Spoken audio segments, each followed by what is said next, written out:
Welcome back to the GFTV studios. It's another episode of Flash Talk. Dan Griffin, alongside the head ball coach Rob Senderoff and Coach Turkey Slam champions. That's a pretty good, nice 3-0 week, but you got some hardware out of it as a result. Well, you know, all these wins are good wins for us, especially early in the year. You know, the exempt event was a 2-game deal, Wednesday, Saturday, and we played really well in both games and happy to have gotten the win. Well, you and I talked a little bit about the Pine Bluff game, but Chicago State, I mean, this was a team that has come out and really kind of been very nomadic as a D1 independent, but has really picked up some nice victories over the early part of the season. And again, defense was a calling card. It seemed like at times you had 6-7 guys on the floor the way you were able to attack and kind of smother their offense. Yeah, I mean, defense has been our calling card this season. We've obviously scored a lot of points where our tempo is a lot faster than it's been in years past, trying to play to the strengths of our team. But defensively is where it all starts. And, you know, over the course of the week, Malik Jacobs got the player of the week in the league in big part because 10 steals in a game, school record. You know, just overall our defensive energy has been really high. And offensively in the first half of Chicago State, we were fantastic. We got a little bit sort of careless a little bit offensively in the second half. But, you know, we'll continue to try to get better. We're only 5 games into the year. A big stretch of games coming up here this week and next week. And excited to see what we can do. Yeah, it's not every day you see a double-double where the steals right. is the second component of that. And obviously you said the transition kind of was – a big part of the offense, and I thought Myron Thomas, Turkey Slam MVP, but he's a guy that really kind of caught lightning in a bottle early on, and you guys rode that hot hand, and it seemed like at times whatever he put up was going to go in. Yep, you know, he's played really well, 13 rebounds on Wednesday, and then 17 points, shot the ball really well on Saturday. Happy for Myron because, again, you know, he's coming into a pretty established group with a lot of guys returning. And he's done a good job of finding a way to have an impact on our team in a positive way. So happy for him, happy for our whole group that we've started out as strongly as we have. You know, but it's early in the year, and we've got to continue to stay hungry and focused and continue to get better each game. Yeah, but you guys are like these early games kind of help define roles, kind of to help define the rotation, and a guy like Myron brings an element to where. Yeah, he can get you the 13 rebounds one game, and then he's stretching the floor and dropping 17 in the other. He's kind of that stretch 4 Swiss Army knife, and that's got to be a fun tool to have. Yeah, absolutely. It's great for our team because his versatility and his ability, you know, he has length to rebound, to impact shots at the rim, and then obviously make shots. I mean, when you have guys like Sin and Malik on the team and Gio, and Jalen, those guys are great guards that can make plays for guys. So we can get teams in rotation, and when you have shooters like Myron and Vaughn out there, it makes it hard to collapse on the on defense. So you know, right now, you know, he's doing a nice job. I think we've had a lot of contributions. Our bench, I think, is really it's been a huge part of why we've started out the way we have. Julius's energy has been great. Rico had his first double-figure game on Saturday, running the floor. You know, Claron's had some big games as a starter. So, you know, I think we have an opportunity to continue to get better as long as we continue to stay focused on what's important. Sure. And you mentioned the bench, because that takes me to what was going to take me into my next question. You guys get that kind of that microwave energy scoring from Sullinger, yep. And then you bring some energy and some bounce on the front line with Rico. And I've really enjoyed watching Chris Payton try to jump out of the gym, and they complement Claron nicely to where, God forbid, anybody gets into foul trouble. There's that kind of similar element that you can bring in on that front line. Yeah, we have a lot of pieces up there. So Chris was sick on Saturday and didn't dress, but he's had some really good moments with his athleticism, like you mentioned, impacting shots. You know, Akeem is still getting himself healthier, and he played a little bit on Saturday and helped us too. He tweaked his ankle, but he was fine at practice today. So Rico's just a freshman, just growing into his role and trying to figure out how hard you have to play. But those guys have all been able to contribute. Jalen's, stepped up his game significantly from last year just in terms of his energy and effort. Julius brings tremendous energy, and Vaughn is really like a sixth starter right now. He comes off the bench, but, in my eyes, last year he was a starter. I don't see any difference between him and any of the other starters. So in my eyes, we sort of have six starters, and then, 7, 8, 9, 10, whatever that may be. We have some depth, and as long as we keep moving the basketball, 17 assists on Saturday, get into the paint, play with pace, play with tempo, it gives us a chance to win. Talk with head coach Rob Senderoff, and you guys hit the road for a couple of tough tests this upcoming week. You get a College of Charleston team that's coming in at currently 5-1. They win their own tournament with a nice victory over Virginia Tech over the weekend. So obviously this is a team, their lone loss to the UNC.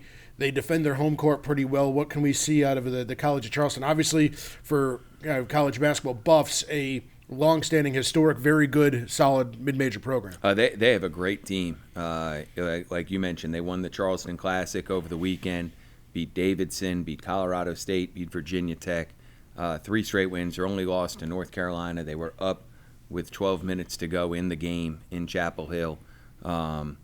They have a really deep team. They have tremendous depth on their roster. Similar team to us in a lot of ways. They play fast.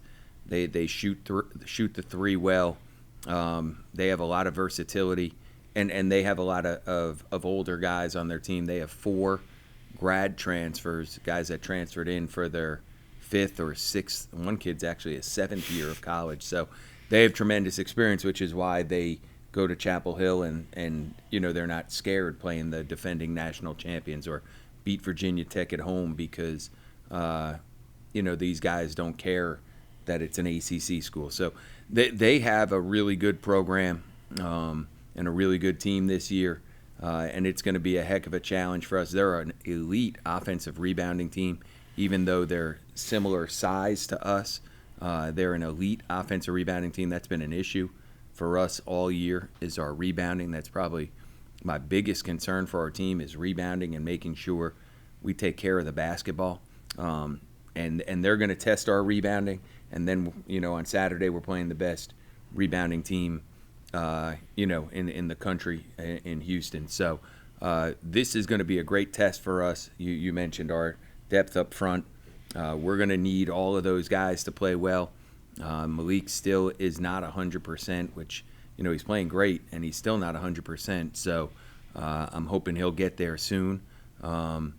But this will be a great challenge for us. This next 2 weeks, you group those 4 games on the road at College of Charleston, 5-1.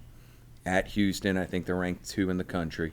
South Dakota State the following week, the lone home game in that mix. They're coming off a 30-win season last year.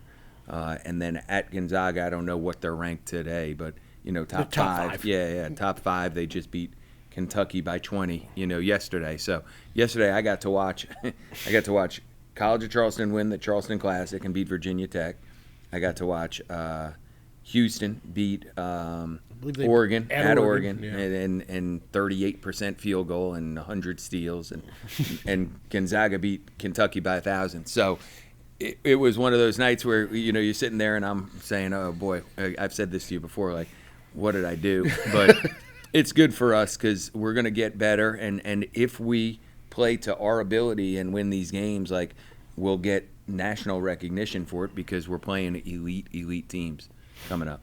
Yeah, you look at a Houston team that is arguably one of the best defensive teams in the country, where they, like you said, they're holding Oregon. I believe they had just gotten to 50 at the under 8. It was one of those to where they're not putting up they weren't running away and hiding offensively, right. But if you can't win with 0, obviously, either if you're the opposition. Yeah.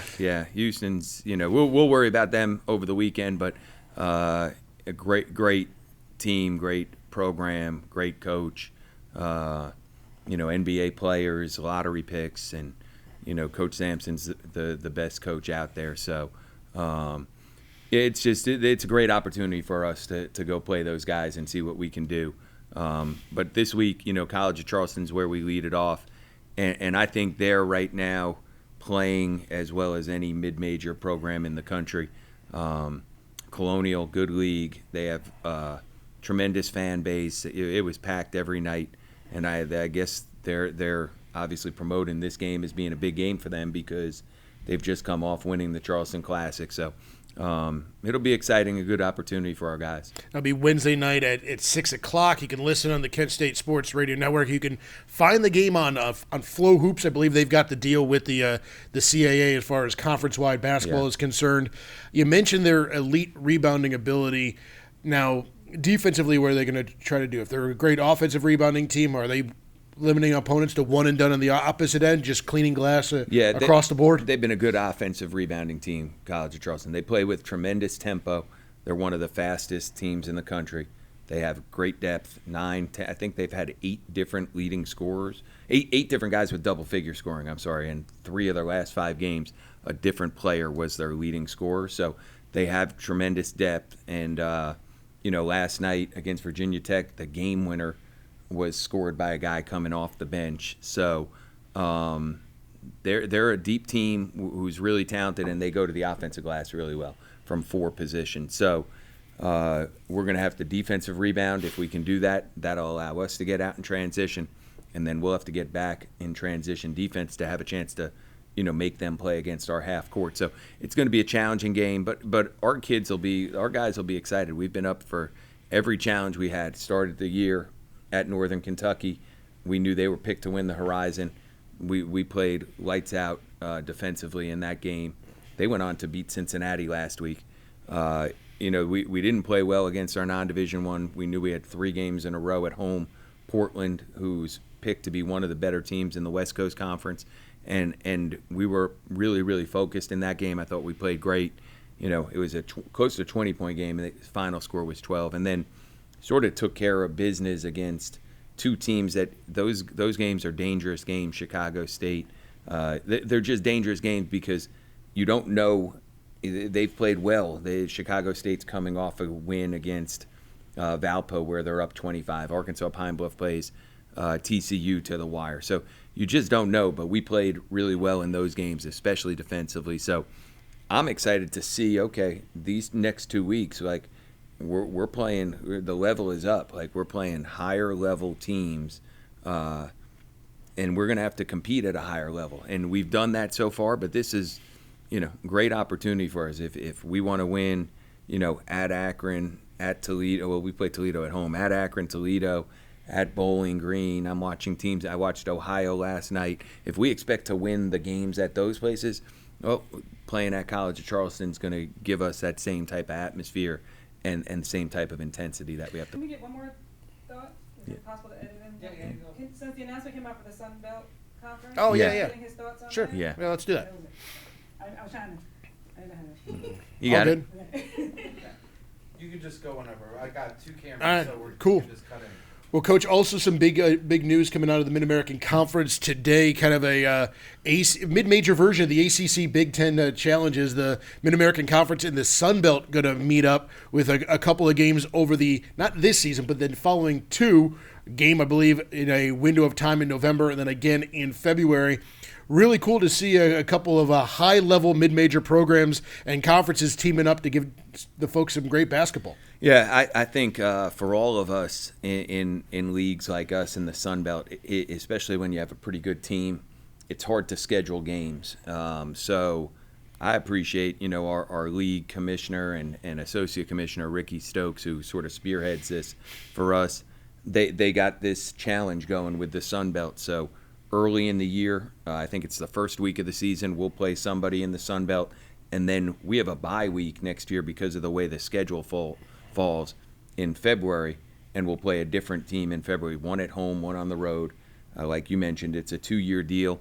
There's some really good teams in that league, just like our league. So if you're a good team, you'll be matched up with another good team, which should get you a good home game and a good road game. And if you're a struggling team in one of the leagues, then you'll get matched up with a similar team. So I think it's great that we're doing that. We went down from 20 league games to 18 league games.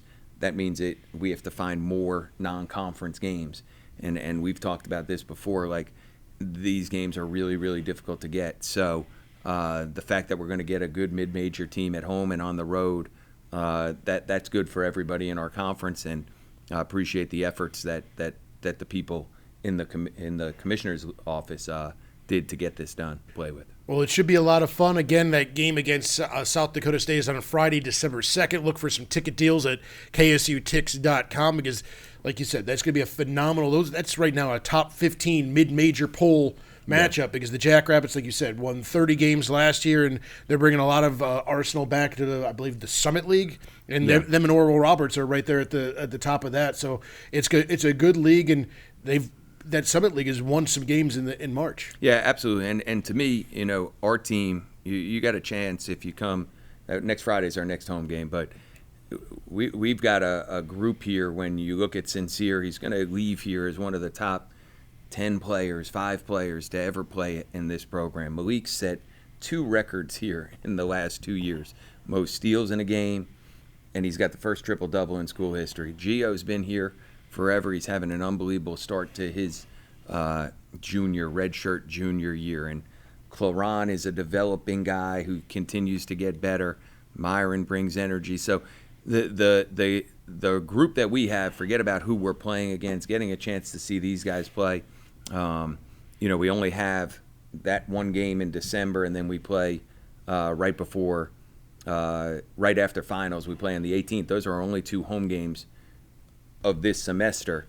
It'd be great to have people come out and support these guys. The folks that do come, we appreciate it. I know our guys appreciate it. Our program appreciates it, and we'd love to have more and more folks come to games. We'll be talking more about that as that game date approaches. But again, it's ksutix.com to get tickets for those 2. Again, College of Charleston Wednesday night. We're still waiting on a start time for Houston on Saturday, but it will be. I think the game's 1:30. There we go. Their time. Okay. So I think it's 2:30 our time. I knew that we were waiting on some football. Yeah, just got announced. Yeah. There we go. Yeah. Breaking news here from the GFTV studios, straight from the head ball coach source. I don't think we'd find a more accurate source than the guy that will be on the sideline this weekend. Coach, that's when I'm showing up. So there we go. I hope the game's at that time. Always a pleasure, Coach. Let's hope we're talking about some big road W's when we meet again. That'll be great. Thanks.